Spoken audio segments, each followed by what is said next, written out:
La Terre promise, c'est le titre du livre écrit à deux voix, celle de Philippe Manœuvre et de Johnny Hallyday. Bonsoir, merci d'être avec nous. Vous êtes donc l'auteur de ce livre qui est publié aux éditions Fayard. Alors, La Terre promise, vous nous plongez dans cette fameuse tournée au printemps 2014 aux États-Unis avec Johnny Hallyday. Ça va de New York à Washington en passant par Boston, Miami, la Nouvelle-Orléans, Dallas, Houston. Vous êtes critique musicale, journaliste, vous êtes très renommé dans le milieu de la musique, rédacteur en chef de la revue Rock et Folk. Qu'est-ce qui vous a incité à franchir le pas, à suivre Johnny Hallyday dans ce périple? Johnny Hallyday, ça reste une bête de scène, comme on dit, quoi. C'est un personnage plus grand que nature. Il a une aura gigantesque en France. Puis il est sur scène depuis toujours, depuis 1960. Il sort son premier 45 tours.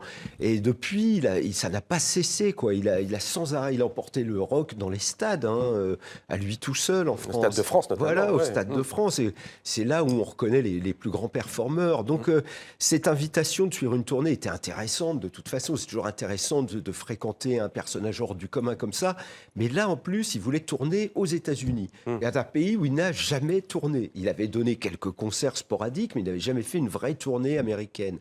Donc là, il y avait un peu, soudain, il y a eu un peu d'angoisse, un peu de questionnement de la star, comment ça va se passer. Enfin, puis alors après, il y avait le problème de retourner dans les clubs, parce qu'on recommence à zéro à chaque fois dans ce métier. Il n'y a pas de, votre réputation vous précède pas. Johnny Hallyday, là, il jouait au House of Blues, il jouait dans des clubs, dans des théâtres légendaires à New York, le Beacon Theatre, qui est un peu la grande salle rock new-yorkaise. Alors justement, on connaît l'amour de Johnny Hallyday pour les États-Unis, notamment pour un certain Elvis Presley, mais le public américain, comment il l'accueille en ce printemps 2014? Il trouvait les gens qui venaient voir Johnny Hallyday, qui étaient attirés par les articles, qui disaient attention, il y a le Elvis français en ville, puis tous les Français expatriés qui ne voulaient pas rater ça, qui amenaient des amis américains. Alors je les ai un peu questionnés. Pour eux, les Américains, ils trouvent que ça ressemble à Springsteen, Bruce Springsteen. Ils ne sont pas du tout en territoire inconnu, mais ils le trouvaient formidable. Franchement, il y a eu des salles où les gens qui sont là, qui travaillent, qui voient passer des performeurs pratiquement tous les jours,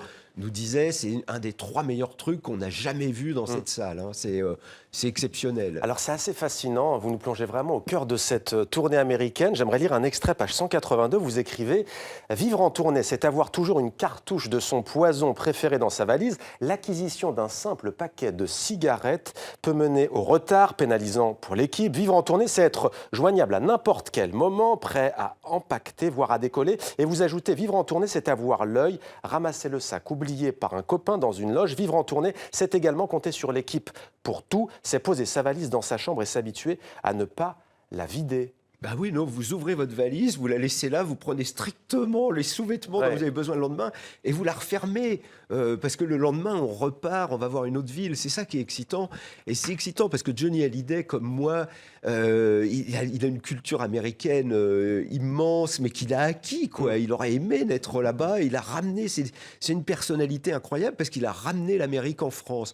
Et alors de le voir arriver à New Orleans, à la Nouvelle-Orléans, pour chanter les portes du pénitencier à la House of Blues, là, on a eu un moment d'épiphanie, quoi. On se demandait ce qui se passait. C'était extraordinaire, exceptionnel. Un côté magique, et vous dites aussi que cette tournée que l'on vit au jour le jour, eh bien vous dites vous nous plongez en immersion, et on croise notamment le conducteur du bus, on est vraiment en immersion, bus et rock, dites-vous, ont toujours fait bon ménage. Oui, parce que les rockers dorment dans des bus, on leur a fabriqué des autocars spéciaux. À la fin d'un concert aujourd'hui, les groupes montent dans des bus. Récemment, j'étais avec Motley Crue, ils avaient 7 bus. Il y avait un bus par musicien, ils étaient 4, et 3 bus pour toute l'équipe technique. Et ils partent dans la nuit, ils finissaient un concert à Monaco à 1h du matin, les bus partaient, le lendemain, ils seraient en Allemagne. Donc c'est un bon moyen, il n'y a pas de frontières comme dans les aéroports, les avions, c'est très pénible de voyager en avion. Si vous montez dans votre bus, vous avez toutes vos affaires personnelles, vous n'allez plus dans les hôtels, vous êtes là avec votre équipement, votre salle à coucher, vos DVD, vidéos, la tournée en bus, c'est très agréable. Alors Johnny Hallyday a coutume de dire Philippe Manœuvre ceci, ce que je déteste c'est avant et après le concert, c'est quelque chose que vous avez constaté? Ah oui. Parce qu'il y a une attente terrible. Puis alors lui, Johnny Hallyday, ce qui est incroyable, c'est qu'il a le trac, il se met en condition. Enfin, pour lui, aucun spectacle n'est anecdotique. Même un spectacle en club, il se met dans une tension incroyable.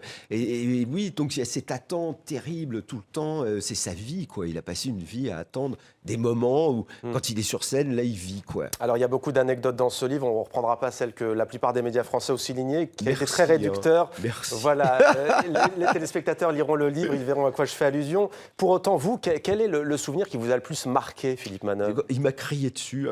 Je voulais absolument faire une photo dans une loge. On a trouvé tout le décor bien. Et je lui explique, je lui dis, mais Johnny, la photo, c'est là. Et là, il m'a crié, il m'a fait un non, il y a un truc. Mais c'était quand Johnny Hallyday vous crie dessus à quelques centimètres, c'est terrible. Et vous le connaissez depuis combien de temps, en fait, Johnny? Depuis les années 80, pour les enfants du rock, on avait fait une émission ensemble. Alors, Johnny Hallyday occupe une place incontestablement à part dans le monde francophone. TV5 Monde est la chaîne culturelle mondiale. Comment vous le définiriez, vous? Alors, les Américains disaient c'est le Elvis français. Ouais. Je trouve que c'est réducteur parce que Elvis, c'est beaucoup.